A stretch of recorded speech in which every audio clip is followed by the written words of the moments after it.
संस्थापक, DS4 के संस्थापक, वामसेव के संस्थापक मानवर कांसीराम साहब के चरणों में सदा सुमन अर्पित करते हुए बहुजन समाज पार्टी के राष्ट्रीय अध्यक्ष आदरणीय बहन कुमारी मायावती की नीतियों में आस्था और विश्वास रखते हुए इस गांव में उपस्थित सभी और खासकर इस सभा का अध्यक्षता कर रहे हमारे कंचन रवि साहब, उपस्थित जिला के पूर्व अध्यक्ष आपको अखिलेश पासवान जी, यहाँ पर कैलेंडर राम जी, यहाँ पर जो है हिलसा विधानसभा के जो अध्यक्ष हैं आपको नरेश रविदास जी, दीनानाथ रविदास जी और तमाम जितने भी साथी आप बैठे हुए हैं, सबको मेरे तरफ से एक साथ जय भीम जय भारत। आप सभी को पता होगा कि बहुजन समाज पार्टी वो अपना विस्तार करती है या बहुजन समाज पार्टी मीटिंग करती है तो इसमें हम लोग जय भीम जय भारत क्यों बोला जाता है? जय भीम क्यों बोला जाता है?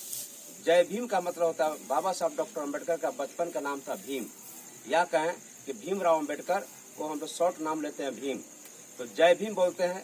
और जय भीम बोलने के बाद जय भारत क्यों बोलते हैं? आप सभी जानते हैं कि भारत का इतिहास क्या है, ये गुलामों का इतिहास रहा है। भारत में अगर एक वर्ण व्यवस्था था, जाति व्यवस्था था, अगर जाति व्यवस्था नहीं होता, वर्ण व्यवस्था नहीं होता तो भारत कभी गुलाम नहीं होता, गुलाम रहा। तो आप सभी जानते हैं कि भारत को सभी लोगों ने गुलाम बनाया, लेकिन 15 अगस्त 1947 को जब देश आजाद हो गया, 26 जनवरी 1950 को बाबा साहब डॉक्टर अम्बेडकर के द्वारा संविधान लागू हो गया।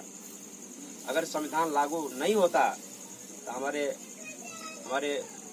छोटे बच्चे, छोटे भाई BSc केमिस्ट्री कर रहे हैं, BSc पास कर गए हैं, आप सभी पढ़ रहे हैं, ये मकान बना कर रह रहे हैं, तो याद कीजिए कि 15 अगस्त 1947 या 26 जनवरी 1950 को संविधान लागू होने के पहले क्या हम अच्छा कपड़ा पहन सकते थे? क्या अच्छे वस्त्र पहन सकते थे? क्या अच्छा भोजन कर सकते थे? अच्छे घरों में रह सकते थे? नहीं रह सकते थे। लेकिन अच्छा कपड़ा पहन रहे हैं, अच्छे ढंग से रह रहे हैं, तो किसका देन है? बोलिए, किसका देन है? डॉक्टर बाबा साहब अम्बेडकर का देन है। बाबा साहब अम्बेडकर नहीं होते तो हमारे क्या स्थिति होगा?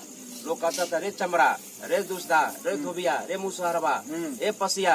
लेकिन बाबा साहब अम्बेडकर ने जो अधिकार आपको दिए, आज गर्व के साथ जो है आपके आदमी इंजीनियर बनता है, डॉक्टर बनता है, प्रोफेसर बनता है। क्यों बनता है? तो बाबा साहब अम्बेडकर बड़ी संघर्ष के साथ, याद कीजिए कि अगर बाबा साहब अम्बेडकर अगर भारत का संविधान नहीं बनाए रहते, बाबा साहब डॉक्टर अम्बेडकर संविधान नहीं बनाए रहते तो आपकी स्थिति क्या होता? क्या आपको नौकरी हो पाता? क्या आप पढ़ पाते? लेकिन आप इतना नौजवान हैं, अभी हमारे भाई साहब देखिए बगल में बड़का टीका लगाए हुए हैं, लेकिन इनको ये पता नहीं है कि टीका का क्या मतलब होता है। तो हमारे समाज के आदमी जो है, चूंकि इनकी कमी नहीं है, हमारे समाज का जो नेता है और वो नेतृत्व कर रहा है, वो खुद कंफ्यूज है, उसको पता नहीं है कि हमको क्या करना चाहिए। आज देख लीजिए तिरंगा जो देखते हैं, तिरंगा में देख रहे हैं, ये हम नहीं समझ पा रहे हैं, ये हमको अम्बेडकर जी का को नहीं समझ पा रहे हैं। थोड़ा ध्यान दीजिएगा आप लोग। तो जय भीम का मतलब होता है भीमराव अम्बेडकर, और भीमराव अम्बेडकर का मतलब होता है भारत का संविधान। आप बताइए, इस देश में हिंदू धर्म में 4 वेद है, 18 पुराण है, 108 उपनिषद है, रामायण है, गीता है, इससे देश चलता है। देश किससे चलता है? नहीं बोल रहा, आवाज से बोलिए। भारत के संविधान से चलता है। जोर से बोलिए, आवाज दीजिए, अभी आप लोग जवान है। भारत किससे चलता है? भारत के संविधान से चलता है। लेकिन वेद, रामायण, गीता, महाभारत, 56 कोटि देवी देवता से देश नहीं चलता है। वही नहीं, कुरान से भी, मुसलमानों का कुरान से भी देश नहीं चलता है। ये भी नहीं, आपको ईसाई का बाइबिल से भी देश नहीं चलता है। यानी कोई भी धार्मिक, किसी भी धर्म का, किसी भी धार्मिक धर्म ग्रंथों से भी देश नहीं चलता है। लेकिन देश किससे चलता है? भारत का संविधान चलता है। उस संविधान के जनक पिता कौन है? डॉक्टर भीमराव अम्बेडकर। हमें गर्व है, जो कहता था चमड़ा, दुसदा, धोबिया, पसिया, मुसहरबा, हमें गर्व है कि हम सभी, हमारा ही परिवार से एक ऐसा महापुरुष का जन्म हुआ, ऐसे महापुरुष का जन्म हुआ जिसके बारे में भारत नहीं विश्व लोगों ने लोहा माना, विद्वता के बारे में। और लोगों ने कहा कि doctor Ambedkar is one among the 6 intelligence of the world. मतलब कि बाबा साहब डॉक्टर अम्बेडकर विश्व का 6ठा विद्वान और भारत का प्रथम विद्वान। क्या ये गर्व की बात नहीं है? और हमको हमारे सारे घरों में बाबा साहब अम्बेडकर होना चाहिए। लेकिन हमारे घरों में क्या है? आप सब जो है, हम कहते हैं कि आप चले जाइए, भारत में बहुत सारा पार्टी है। आप कहेंगे कि मैं बहुजन समाज पार्टी की बात बता रहा हूँ। तो बहुजन समाज पार्टी में आप जो भी खर्च करता है क्या बोलता है? जय भीम बोलता है, वो बोलता है जय भारत बोलता है। क्या जय भीम राष्ट्रीय जनता दल में बोला जाता है? नहीं, बोलिए, बोला जाता है? नहीं, क्या भारतीय जनता पार्टी में जय भीम बोला जाता है? क्या माले में जय भीम बोला जाता है? क्या कम्युनिस्ट में जय भीम बोला जाता है? क्या आपको जो है लोजपा में जय भीम बोला जाता है? क्या जीतनराम मांझी का जो पार्टी है जय भीम बोला जाता है? अगर पूरे भारत में अगर जय भीम बोला जाता है तो सिर्फ और सिर्फ एक पार्टी में बोला जाता है, वो बोलिए कौन सा पार्टी है? वो बहुजन समाज पार्टी है। लेकिन बहुजन समाज पार्टी आप चले जाइए, जब उत्तर प्रदेश में जाइएगा तो अंबेडकर पार्क, दलित प्रेरणा स्थल, बुद्ध यूनिवर्सिटी, छत्रपति साहू जी महाराज, बहुजन समाज के कम से कम 2.5 दर्जन महापुरुषों के नाम पर जिला का नाम, क्या किसी ने भारत में ये बहुजन समाज पार्टी के सुप्रीमो आदरणीय बहन कुमारी मायावती 4 बार मुख्यमंत्री रही और जो मुख्यमंत्री काल में जो कार्य दिखाई है उत्तर प्रदेश में, क्या भारत में कोई आदमी कर पाया है? ना। तो फिर आज बहुजन समाज पार्टी इतना कमजोर क्यों होते जा रही है? कमजोर नहीं हो रही है, लेकिन अब यहाँ देख लीजिए, आज हमारे नौजवान जो है, बाबू मोबाइल थोड़ा बंद रखिए, हमारी बात कहीं आपको मोबाइल में या कहीं में नहीं मिलेगा। हम लोग भी आपको पोस्ट ग्रेजुएट है, मैं भी आपको आज इंजीनियर इन चीफ रहते, मैं भी पत्रकार हूँ, संपादक हूँ, मैंने सब कुछ छोड़ करके इस समाज के बीच में क्यों जा रहे हैं? आज प्रभारी को सुनते हैं, प्रभारी के मतलब होता है बड़ा मीटिंग होता है ना, तो वहीं पर उसको आपको मला पहनाया जाता है, वहीं पर भाषण देकर चला जाता है। लेकिन एज प्रभारी जो होता है बिहार का नंबर 1 का पोस्ट होता है, लेकिन हम गांव में घूम रहे हैं। क्यों? कि हमारे नौजवान, हमारे साथी, हमारे लोग भटक गए हैं, भटकाव हो गया है, और हमारा भी गलती है कि हम उस समाज के कुछ नहीं कर पा रहे हैं। तो मेरा कहने का मतलब है कि बाबा साहब अम्बेडकर के मिशन को कौन बढ़ाया?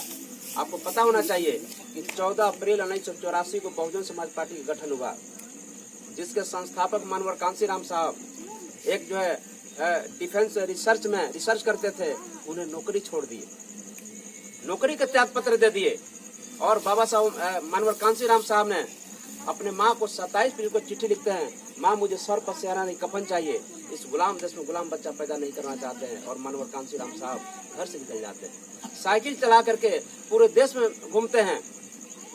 आज बहुजन समाज पार्टी भारत का 3 नंबर का राष्ट्रीय पार्टी है।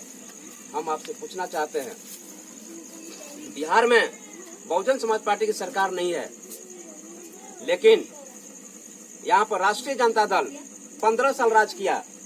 क्या राष्ट्रीय जनता दल राष्ट्रीय पार्टी है? आप लोग बोलिए, पढ़े लिखे हैं। राष्ट्रीय जनता दल राष्ट्रीय पार्टी है? क्षेत्रीय पार्टी है। जनता दल यू, ये नालंदा जिला नीतीश कुमार जी का जिला है। जनता दल यू 15 साल के बाद 20वें साल में प्रवेश कर गए, 20वें साल राज कर रहे हैं नीतीश कुमार जी। क्या जनता दल यू राष्ट्रीय पार्टी है? लोजपा रामविलास पासवान जी कम से कम जो है पूरे उम्र मंत्री रहे, लोजपा पार्टी बना, लेकिन वह उसके अंदर कोई राष्ट्रीय पार्टी बन सका? रामविलास पासवान जी सिर्फ मात्र इतना काम करके चले गए कि पूरे हमारे पासवान भाइयों को भारतीय जनता पार्टी की खूंटा में बांध कर चले गए। ये हमको छुड़ाना है। ये भी ये जगह बहुत पुराने साथी हैं जो अखिलेश पासवान जी हैं, इनको कहे न कोई खरीद सका, कोई खरीदने के लिए इनके पास किसी के पास दम नहीं के खरीदने लगा। ये पासवान समाज के हैं, लेकिन अम्बेडकर मूवमेंट, बहुजन समाज पार्टी के मूवमेंट से आज भी जुड़े हुए हैं।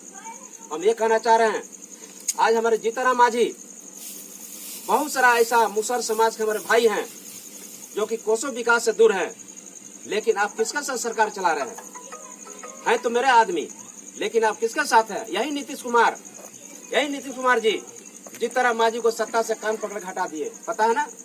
और यही जीतनराम मांझी फिर जाकर के आपको नीतीश कुमार के सामने जाके गिलगिला करके सरकार में बने हुए हैं। क्यों भाई? सिर्फ एक एमएलए मंत्री बनने से। हम ये कहना चाह रहे हैं, आपको चले जाइए उत्तर प्रदेश में समाजवादी पार्टी भी सत्ता में रही है, क्या राष्ट्रीय पार्टी बन सकी? नहीं बन सकी। तो बहुजन समाज पार्टी ही राष्ट्रीय पार्टी क्यों बनी? वही बहुत बड़ा प्रश्न है।